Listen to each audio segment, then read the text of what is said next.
Pukul 6 waktu Indonesia Barat. Radio Republik Indonesia Palembang dengan Warta Berita.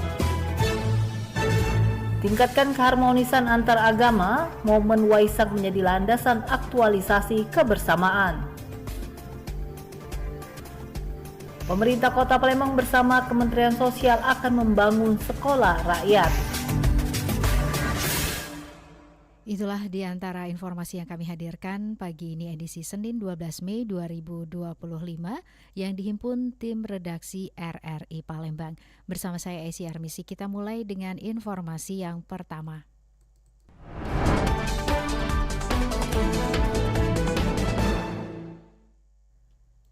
Meningkatkan keharmonisan antar agama dan pemerintah, momen Waisak menjadi landasan aktualisasi dalam kebersamaan di Palembang.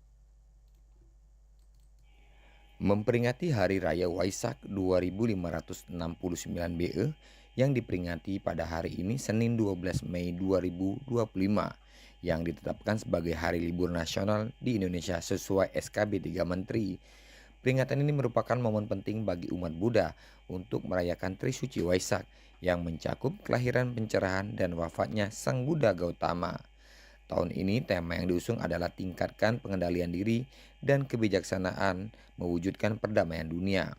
Dikatakan pembina Mahavihara Dharmakirti Palembang Darwis Hidayat, momen ini bisa dijadikan momen pemersatu bangsa, baik antar sesama umat beragama hingga pemerintah. Melalui para founder dari Sangha, para biku yang tergabung dalam Sangha Agung Indonesia mengambil momen Waisak ini mengajak umat muda memulai dengan coba mengaktualisasikan kembali tentang keharmonisan ini. Jadi keharmonisan ini bukan hanya internal masyarakat atau umat Buddha, tapi tentu umat Buddha dengan umat beragama lain. Dirinya juga mengatakan secara nasional puncak perayaan akan berlangsung di Candi Borobudur dengan detik-detik Waisak jatuh pada pukul 23.55 29 detik waktu Indonesia Barat. Berbagai kegiatan keagamaan dan budaya akan diselenggarakan untuk menyemarakan peringatan ini, termasuk juga di semua vihara yang ada di Kota Palembang. Dari Palembang, Sumatera Selatan, Aditya melaporkan. Sementara itu menyambut Hari Raya Waisak 2025, Vihara Dharmakirti Palembang menggelar YIVO yang diikuti oleh ribuan umat Buddha. Hadir dalam kegiatan YIVO tersebut pembina Yayasan Dharmakirti Palembang. Darwis Hidayat, kegiatan YIVO atau pemandian rupang dimaknai bahwa umat Buddha harus suci dalam ucapan, pikiran, dan perbuatan. Darwis mengatakan perayaan Waisak menyambut Hari Waisak, Vihara Dharmakirti ini mengadakan ritual pemandian pencurahan air wangi ke bayi Siddhartha yang memiliki makna mendalam bagi umat Buddha. Perayaan Waisak, Trisuci Waisak itu memperingati 3 peristiwa. Pertama, kelahiran Pangeran Siddhartha. Kedua, pertapa Siddhartha mencapai kebuddhaan. Yang ketiga, Buddha Sakyamuni mencapai parinibbana, wafat dan mencapai parinibbana.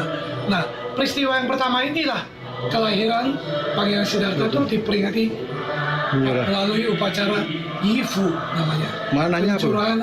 Jadi ketika Pangeran Siddhartha lahir itu diceritakan dia tuh begitu lahir dia berjalan 7 langkah.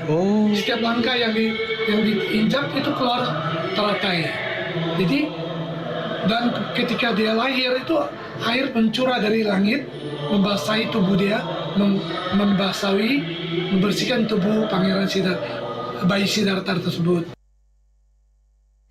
Perayaan Waisak juga akan dilanjutkan dengan meditasi selama 1 minggu penuh di bawah pohon Budi. Meditasi selama 1 jam dari pukul 19 hingga 20 yang puncaknya dilakukan tadi malam. Seperti apa ragam komentar dan pendapat masyarakat tentang peringatan Hari Raya Waisak?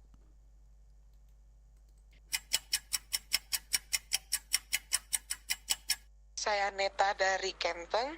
Tema Waisak 2025 sangat relevan dengan kehidupan sekarang, khususnya bagi generasi muda yang hidup di era digital.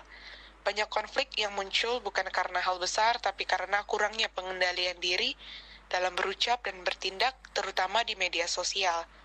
Kebijaksanaan dibutuhkan agar kita bisa berpikir sebelum bereaksi, memahami sudut pandang orang lain, dan tidak mudah terpancing emosi. Saya berharap perayaan Waisak ini bisa menjadi pengingat bagi semua bahwa perdamaian dunia bukan hanya tugas para pemimpin, tapi berawal dari sikap kita sehari-hari dalam menghadapi perbedaan di lingkungan sekitar. Saya Rizky dari Sukabangun. Tema Waisak 2025 mengangkat dua pilar penting dalam kehidupan sosial, pengendalian diri dan kebijaksanaan. Secara rasional, pengendalian diri bukan hanya nilai spiritual, tapi juga kemampuan psikis yang membantu individu menghindari konflik dan menghadapi keputusan yang matang. Ketika masyarakat secara kolektif mampu menahan diri dan bersikap bijaksana, maka perdamaian bukan lagi sekedar harapan, tetapi hasil yang logis dari pola hidup yang terarah. Saya Robi dari Kenten. Peringatan Hari Raya Waisak 2025 menjadi momen penting untuk meningkatkan pengendalian diri dan kebijaksanaan dalam rangka mewujudkan perdamaian dunia. Nilai-nilai ini perlu ditanamkan dalam kehidupan sehari-hari agar tercipta kedamaian batin, keharmonisan sosial, serta memperkuat semangat persatuan dan kerjasama. Dengan menjalani hidup berdasarkan ajaran kebijakan dan welas asih, setiap individu dapat berkontribusi dalam menciptakan dunia yang lebih damai, adil, dan sejahtera bagi semua makhluk. Saya Yoga Pratama, saya dari Pahlawan. Selamat Hari Raya Waisak 2025. Semoga momen suci ini membawa kedamaian, kebijaksanaan, dan cinta kasih dalam hidup.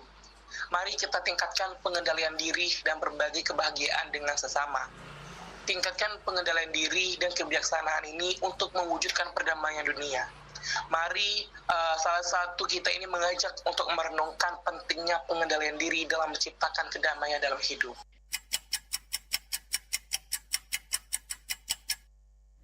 Ya, pendengar, berikut kita dengarkan wawancara reporter Hairul Rizky tentang Hari Raya Waisak. Baik, Pak Andri Wijaya, selaku penyuluh agama Buddha Kementerian Agama Sumatera Selatan, silakan untuk memberikan nilai-nilai Waisak yang ada di tahun 2025 ini. Bersama saya Andri Wijaya, penyuluh agama Buddha Kantor Wilayah Kementerian Agama Provinsi Sumatera Selatan.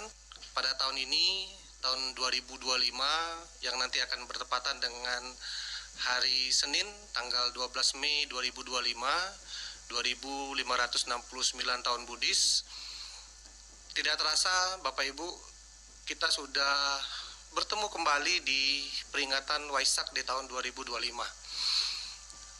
Tentunya Waisak ini menjadi salah satu hari raya agama Buddha yang menjadi hari libur nasional di antara hari raya agama Buddha lainnya, seperti Magha Puja, Katina maupun Asada. Nah, apa yang kita bisa ambil dalam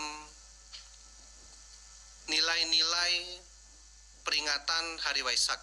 Tentunya Bapak Ibu Saudara sekalian sudah mengetahui bahwa Hari Waisak ini kita memperingati 3 peristiwa penting yang terjadi di dalam kehidupan Guru Agung Buddha Gautama, yaitu kelahiran, mencapai pencerahan sempurna, dan mencapai parinibbana.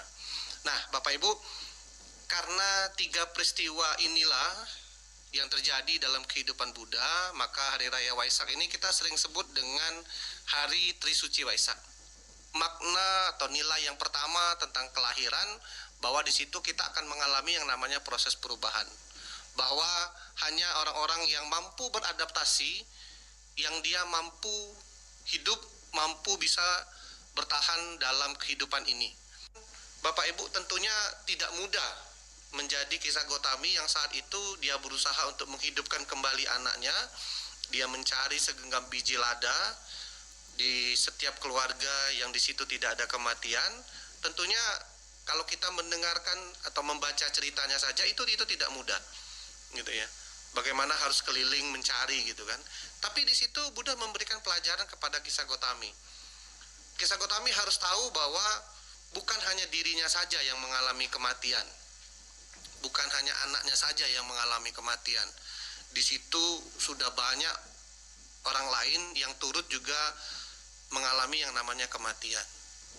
Artinya di sini Bapak Ibu kita mendapatkan pembelajaran bahwa segala sesuatu yang disampaikan oleh Buddha itu memang tidak mudah gitu ya. Tapi bukan tidak bisa. Gitu kan? Tidak mudah berarti bukan tidak bisa gitu. Artinya memang butuh pemahaman dari diri kita sendiri, pemahaman dari Bapak Ibu sendiri, supaya apa yang kita dapat dari pembelajaran Buddha itu benar-benar memang kita dapat dari pemahaman kita sendiri. Tidak ada orang lain yang memberikan pemahaman kepada kita supaya kita paham gitu. Artinya kita mendapatkan pemahaman dari kita sendiri. Bapak Ibu bisa bayangkan bagaimana salah satu ayat di dalam Dhammapada yang mengatakan kebencian tidak akan berakhir jika dibalas dengan kebencian, tapi kebencian akan berakhir jika dibalas dengan cinta kasih. Susahnya minta ampun Bapak Ibu. Gimana kita mau bertemu dengan orang yang kita tidak sukai, tapi kita tetap cinta kasih gitu ya. Nah, tapi itu yang disampaikan oleh Buddha. Tidak mudah, tapi belum tentu tidak bisa. Pasti bisa. Baik, terima kasih Pak Andri Wijaya, penyuluh agama Buddha Kementerian Agama Sumatera Selatan sudah berbincang-bincang bersama RRI. Ke informasi selanjutnya, 5.000 hektar lahan terbakar pada 2024 di Sumatera Selatan. Kementerian Lingkungan Hidup dan Kehutanan mewaspadai lahan gambut untuk antisipasi karhutlah di tahun ini. Luas kebakaran hutan dan lahan karhutlah di Sumatera Selatan sepanjang 2024 mencapai 15.422 hektar. Dari karhutlah yang terjadi, lahan gambut yang paling diwaspadai karena sulit dipadamkan. Sementara dari 15.000 hektar tersebut yang terbakar di Sumatera Selatan terbanyak terjadi di lahan mineral 11.211,7 hektar. Sedangkan lahan gambut sebanyak 4.210 hektar. Luasan karhutlah itu berasal dari 15 kabupaten kota. Angka karhutlah itu berdasarkan keterangan dari analisa citra satelit Kementerian Lingkungan Hidup Kehutanan bekerja sama dengan BRIN. Meski karhutlah di lahan gambut tidak seluas mineral, perhatian serius akan dilakukan pada lokasi tanah tersebut. Kepala Balai Pengendalian Kebakaran Hutan Kementerian Kehutanan Perdian Kristianto mengatakan, wilayah gambut seperti di Kabupaten Oki, Musi Banyuasin, sebagai Muara Enim dan juga Kabupaten Banyuasin masih menjadi lokasi kewaspadaan karhutlah. Dari jumlah luasan karhutlah tersebut terbanyak kejadian di Kabupaten Musi Banyuasin yang mencapai 4.036 hektar. Di wilayah ini kejadian karhutlah di lahan gambut paling luas di Sumatera Selatan. Lahan gambut yang terbakar mencapai 2.056 hektar, sedangkan lahan mineral 1.970 hektar. Kemudian lahan terbakar lainnya terjadi di Kabupaten Banyuasin disusul Kabupaten Oki, Muara Enim, dan Kabupaten Musirawas. Sendiri kalau kita bandingkan dengan beberapa tahun terakhir justru menurun. Tapi biasanya kalau kita lihat potensi sekarang ini bisa jadi kalau kita tidak antisipasi di awal ini akan terjadi peningkatan lagi gitu. Apalagi di semester kedua, apalagi di sekitar September Oktober misalnya yang prediksi dari BMKG memang puncaknya El Nino di situ. Perdian mengatakan Kementerian Lingkungan Hidup dan Kehutanan berharap karhutlah tahun ini dapat diatasi lebih baik. Jumlahnya juga diharapkan tidak sebesar pada tahun-tahun sebelumnya. Pihaknya juga mewaspadai karhutlah di 7 kabupaten Sumatera Selatan tanpa mengenyampingkan daerah lainnya berpotensi karhutlah, yakni di Kabupaten Oki, Muba, Muara Enim, Banyuasin, Ogan Ilir, Musirawas, dan Kabupaten Muratara. RRI Palembang, Nova Ariana melaporkan terus mengudara untuk Indonesia.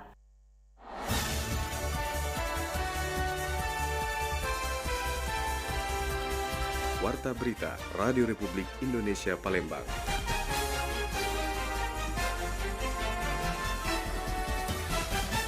Hairunisa Zahra Iktison merupakan salah seorang calon jamaah haji dari embarkasi Kota Palembang yang termuda.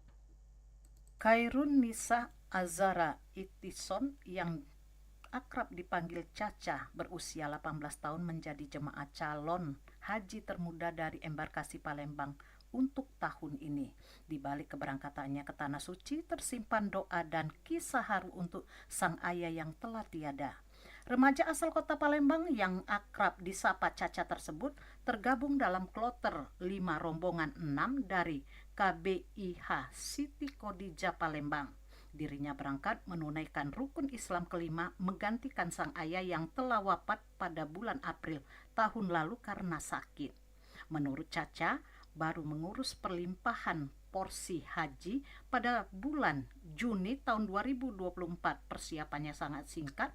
Jadi dirinya belajar mandiri dan juga dibimbing oleh sang ibu yang merupakan salah satu petugas Haji KBIH Siti Khadijah. Baru lulus dari bangku SMA, Caca tak hanya melanjutkan niat sang ayah tapi juga membawa tanggung jawab besar sebagai pendamping neneknya yang kini berusia 67 tahun dan masuk kategori lanjut usia. Menggantikan papa, awalnya itu porsi papa sama mama, tapi karena papa sudah berpulang tahun lalu jadi digantikan sama mama Caca. Semoga papa di sana bisa masuk surga. Awalnya kan sempat ragu kan, sebenarnya kan harusnya kakak saya, karena kakak saya berhalangan untuk menggantikan papa karena kuliah, jadi Caca yang menggantikan papa. Caca berangkat bersama ibu serta kakeknya. Keberangkatan Caca ke Tanah Suci bukan hanya tentang menjalankan ibadah haji, tapi juga mempersembahkan doa yang paling tulus untuk almarhum sang ayah tercinta. Dikatakan Caca, dengan menjalankan ibadah haji tersebut, dirinya ingin mendoakan ayahnya agar mendapat tempat terbaik di sisi Sang Pencipta. Semoga beliau masuk surga. Lansihar Silitonga melaporkan.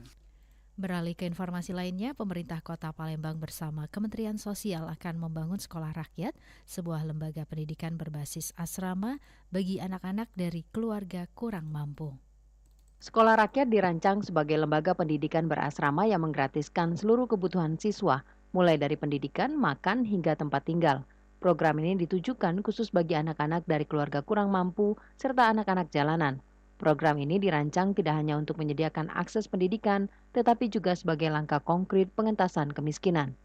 Sekretaris Daerah Kota Palembang Afrizal Hashim mengatakan, pemerintah Kota Palembang akan segera menyiapkan proposal dan menyediakan lahan seluas 5 hektar untuk pembangunan sekolah tingkat SD dan SMP. Pembangunan fasilitas sekolah termasuk asrama siswa dan fasilitas penunjang lainnya akan ditangani langsung oleh Kementerian Sosial melalui Sentra Budi Perkasa. Sementara untuk jenjang pendidikan tingkat SMA, kewenangan akan dilimpahkan ke pemerintah Provinsi Sumatera Selatan. Sesuai dengan instruksi dari Bapak Presiden untuk membuat sekolah rakyat di Kota Palembang. Jadi kami menyambut baik pemerintah Kota Palembang yang sejalan dengan visi dan misi Pak RDPS ya, untuk Palembang cerdas dan Palembang peduli. Artinya kami pemerintah Kota Palembang menyambut baik inisiasi ini dan kami akan secepatnya untuk mengajukan proposal sekaligus menyiapkan. Sekolah rakyat sebagai solusi nyata bagi anak-anak prasejahtera yang selama ini terpinggirkan dari pendidikan berkualitas. Afrizal menambahkan, saat ini pemerintah Kota Palembang sedang menginventarisasi aset daerah yang berpotensi dialihfungsikan menjadi lokasi sekolah. Sekolah rakyat juga akan berfungsi sebagai pusat pembinaan bagi anak-anak yang pernah terlibat pelanggaran hukum. Untuk memperkuat pembentukan karakter siswa, pemerintah kota turut melibatkan Unif Rider 200. Jajaran Satuan Reserse Narkoba Polres Muara Enim berhasil mengamankan seorang pengedar narkotika jenis sabu di perlintasan rel kereta api yang berlokasi di Kelurahan Pasar 1, Kecamatan Muara Enim, Kabupaten Muara Enim. Penangkapan terjadi pada hari Selasa 6 Mei 2025 sekitar pukul 11 waktu Indonesia Barat. Tersangka yang diketahui bernama Agel Efriando bin Dailon Insri, warga desa Lubuk Nipis, Kecamatan Panang Enim, Kabupaten Muara Enim, kedapatan membawa barang bukti yang cukup signifikan. Kapolres Muara Enim, AKBP Joni Eka Putra melalui Kasih Humas AKP RTM Situmorang mengungkapkan bahwa penangkapan ini berawal dari informasi masyarakat terkait maraknya transaksi narkotika di wilayah Pasar 1 Muara Enim. Dari hasil pemeriksaan dan penggeledahan, petugas menemukan barang bukti berupa 15 paket yang diduga kuat berisi narkotika jenis sabu siap edar dengan berat bruto mencapai 134,05 gram. Beralih ke informasi lainnya, berkas 3 tersangka gratifikasi proyek pada Dinas PUPR Kabupaten Banyuasin dilimpahkan ke Kejaksaan. Kejaksaan Tinggi Sumatera Selatan menyerahkan 3 tersangka beserta barang bukti perkara suap atau gratifikasi di Dinas Pekerjaan Umum dan Perumahan Rakyat PUPR Kabupaten Banyuasin kepada Kejaksaan Negeri Banyuasin. Ketiga tersangka langsung ditahan selama 20 hari ke depan di Rutan Negara Kelas 1 Pak Jo Palembang. Saat digiring menuju mobil tahanan, ketiganya mengenakan rompi tahanan Tipikor Kejati Sumsel. Perkara ini terkait dugaan korupsi dalam kegiatan pembangunan kantor lurah, pengecoran jalan RT, dan pembangunan saluran drainase di Kelurahan Kramat Raya, Kecamatan Talang Kelapa, Kabupaten Banyuasin. Ketiga tersangka tersebut adalah AP selaku Kepala Dinas PUPR Kabupaten Banyuasin, AM selaku Kepala Bagian Humas dan Protokol DPRD Sumatera Selatan, serta WA selaku Wakil Direktur CVHK sebagai pelaksana kegiatan. Aspirsus Kejati Sumsel Umar Yadi menjelaskan, ketiga tersangka telah memasuki tahap 2, yaitu penyerahan tersangka dan barang bukti kepada penuntut umum di Kejaksaan Negeri Banyuasin. Mereka akan ditahan mulai 8 Mei hingga 27 Mei 2025. Tahap 2, yaitu penyerahan tersangka dan barang bukti kepada penuntut umum pada Kejaksaan Negeri Banyuasin. Adapun para tersangka yang kita serahkan kepada Kejaksaan Negeri Banyuasin, yaitu tersangka inisial HPR selaku Kepala Dinas PUPR Kabupaten Banyuasin, dan yang kedua tersangka inisial WAF selaku Wakil Direktur CVHK tahun 2015-2022, dan yang ketiga tersangka inisial HMR selaku Kabak-Humas dan Protokol pada Sekretariat DPRD Provinsi Sumatera Selatan. Dalam perkara suap atau gratifikasi ini, negara mengalami kerugian sekitar 600 juta rupiah. Rocky Pratama melaporkan.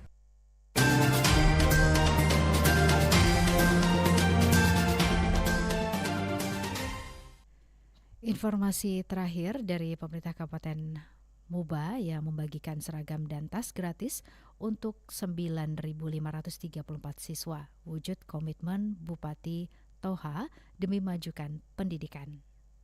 Momen Hari Pendidikan Nasional 2025 yang diperingati setiap tanggal 2 Mei menjadi tonggak penting bagi dunia pendidikan, khususnya di Kabupaten Musi Banyuasin. Pemerintah Kabupaten Muba di bawah kepemimpinan Bupati M. Toha menunjukkan komitmen nyatanya dengan menyalurkan bantuan seragam dan tas sekolah gratis kepada 9.534 siswa SD dan SMP. Bantuan ini diberikan secara langsung kepada siswa sebagai bentuk kepedulian Pemkab Muba terhadap dunia pendidikan sekaligus sebagai upaya nyata dalam meringankan beban ekonomi keluarga. Selain membantu secara material, program ini diharapkan mampu menjadi pemantik semangat bagi para pelajar agar terus giat menuntut ilmu. Kabupaten Musi Banyuasin berikut OPD dalam hal ini Dinas Pendidikan dan Kebudayaan.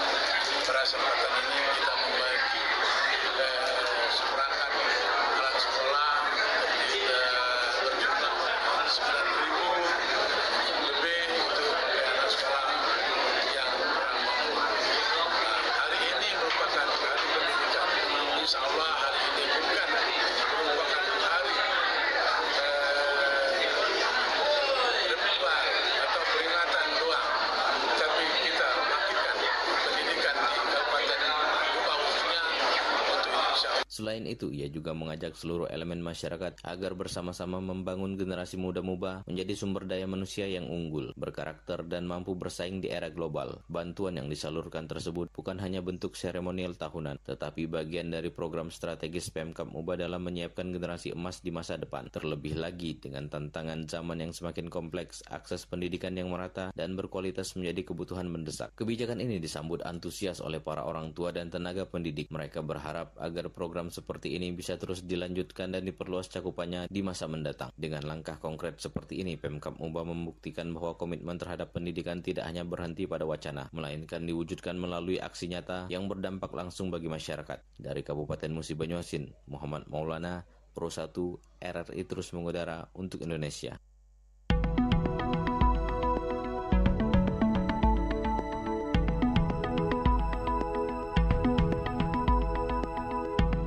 Sekian Warta Berita Produksi Radio Republik Indonesia Palembang. Sebelum berpisah, kami sampaikan kembali topik berita aktual pagi ini di antaranya. Meningkatkan keharmonisan antar agama dan pemerintah, momen Waisak menjadi landasan aktualisasi dalam kebersamaan di Palembang.